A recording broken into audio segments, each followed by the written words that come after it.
Hi friends, ఈరోజు మనము కొత్త రెసిపీ చేసుకోబోతున్నాము.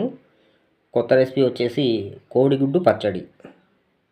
ఇది నేను ఇక్కడ ఉడకబెట్టిన 3 కోడిగుడ్లు తీసుకున్నాను.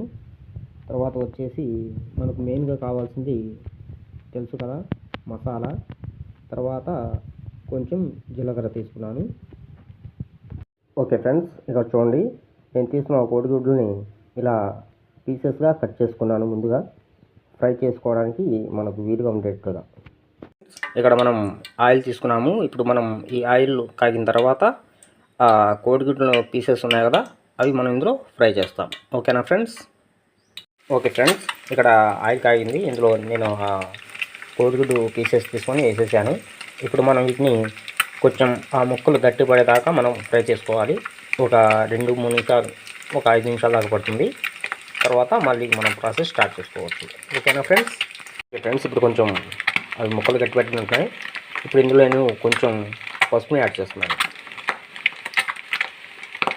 ఇక్కడ మనకు పీసెస్ ఫ్రై అయిపోయాయి. నేను వీటిని ప్లేట్లో తీసుకున్నాను. ఇప్పుడు మిగిలిన నూనె ఉంది, ఆ నూనెలో మనం తీసుకున్న మసాలాని ఫ్రై చేసుకుందాం. చూస్తున్నారా ఫ్రెండ్స్, ఇప్పుడు మసాలా వేసేసాము.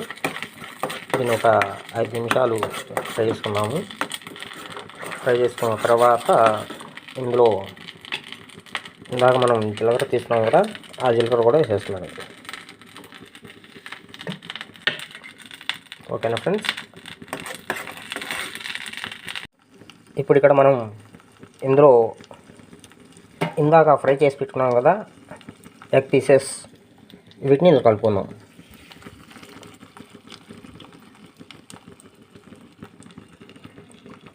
ఇప్పుడు వీటిని బాగా కలుపుకుందాం. అంటే మసాలా, ఈ మిర్చి ఉంది కదా, మిర్చి పౌడర్ 2 ఈ ముక్కలకి బాగా పట్టేటట్టుగా కలుపుకుందాం.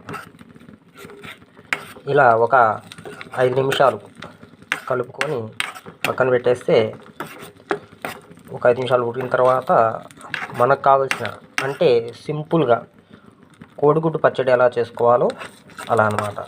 అంటే మన పల్లెటూర్లలో ఎటువంటి ఐటమ్స్ కలపకుండా మన కిచెన్లో ఉండేవి, వాటితో ఎలా కోడిగుడ్డు పచ్చడి చేసుకోవాలో తెలుసుకుందాం. ఓకేనా ఫ్రెండ్స్? ఇంతే, సింపుల్. ఫైనల్లీ ఫ్రెండ్స్, మన కావాల్సిన కోడిగుడ్డు పచ్చడి రెడీ అయిపోయింది. ఓకేనా?